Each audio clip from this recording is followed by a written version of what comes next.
اعوذ باللہ من الشیطان الرجیم، بسم اللہ الرحمن الرحیم۔ ناظرین و سامعین، السلام علیکم ورحمۃ اللہ وبرکاتہ۔ آپ میں سے اکثر شاید اس بات سے واقف نہ ہوں کہ آسمانوں پر میرا نام عزازیل تھا۔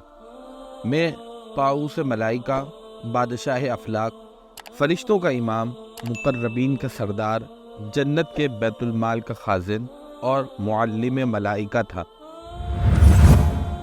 خالق کائنات کے چند مقرب ترین ملائکہ میں سے تھا۔ مجھے یہ اعزازات ہزاروں سال تک دن و رات کی مسلسل ریاضت اور عبادت کے باعث عطا فرمائے گئے تھے۔ ہر وقت، ہر لمحہ ذکر الہی میری صفت خاص تھی۔ خوشنودی رب میرا مقصد حیات تھا۔ پہلے آسمان سے ساتویں آسمان تک، جنت المأوا سے لوح محفوظ تک بلا روک ٹوک رسائی نے مجھے دوسروں سے برتر کر دیا تھا۔ یہ تخلیق آدم سے ہزاروں سال پہلے کی بات ہے کہ ایک دن میں ادب و احترام کا خیال رکھتے ہوئے لوح محفوظ پر گیا۔ شکر و احسان سے بوجھل آنکھوں کو اٹھا کر دیکھا، جہاں تحریر تھا اعوذ باللہ من الشیطان الرجیم، یعنی میں پناہ مانگتا ہوں اللہ کی شیطان مردود سے۔ یہ پڑھ کر میرے پورے وجود پر خوف سی سنسناہٹ طاری ہو گئی۔ میں نے ڈرتے ڈرتے عرض کیا، اے اللہ، یہ شیطان کون ہے؟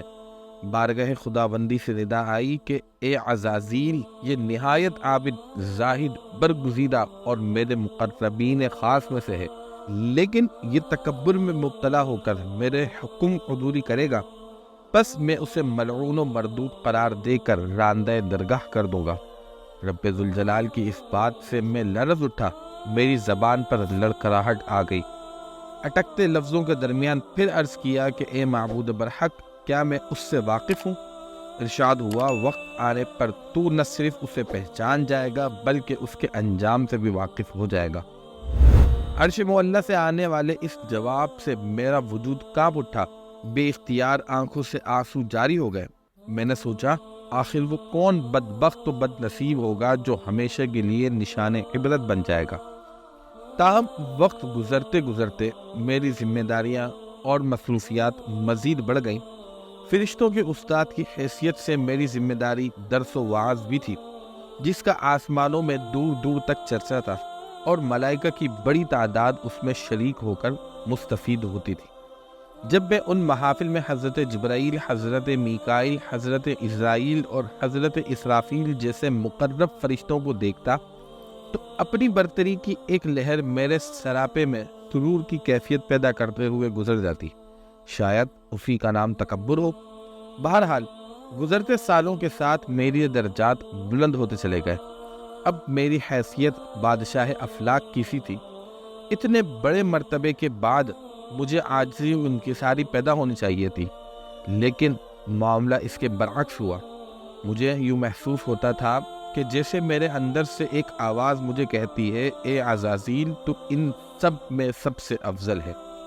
مجھے اچھی طرح یاد ہے، ایک دو بار مجھے حضرت جبرائیل اور حضرت میکائیل نے سمجھانے کی بھی کوشش کی، لیکن جب عقل پر غرور و تکبر کے بادل چھا جائیں، آنکھوں پہ رعونت کے پردہ پڑ جائے، کان واعظ و نصیحت سننے سے قاصر ہوں، تو پھر تباہی و بربادی مقدر بن جاتی ہے۔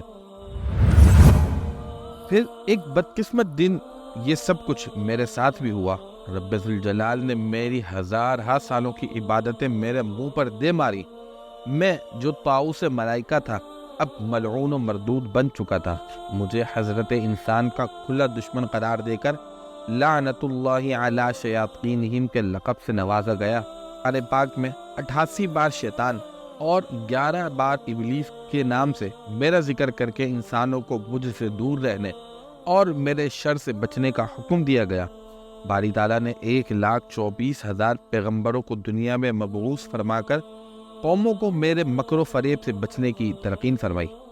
زمین پر جانے سے پہلے میں نے اللہ تعالیٰ سے 4 چیزوں کی اجازت طلب کی۔ نمبر 1، قیامت تک موت سے مہلت۔ نمبر 2، اہل زمین کو بہکانے کی قوت۔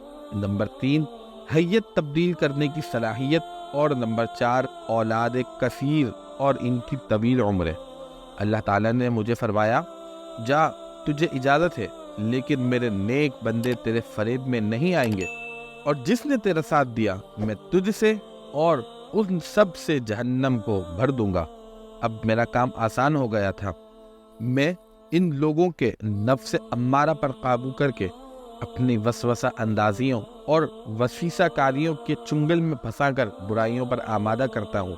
ان میں سے جو صاحب ایمان ہے وہ تو تعوذ اور استغفار پڑھ کر مجھے بھاگ جانے پر مجبور کر دیتے ہیں، لیکن لالچی فطرت کے حامل اکثریت میرے دام فریب میں مبتلا ہو کر اندھا دھن میرے پیچھے چلنے لگتی ہے۔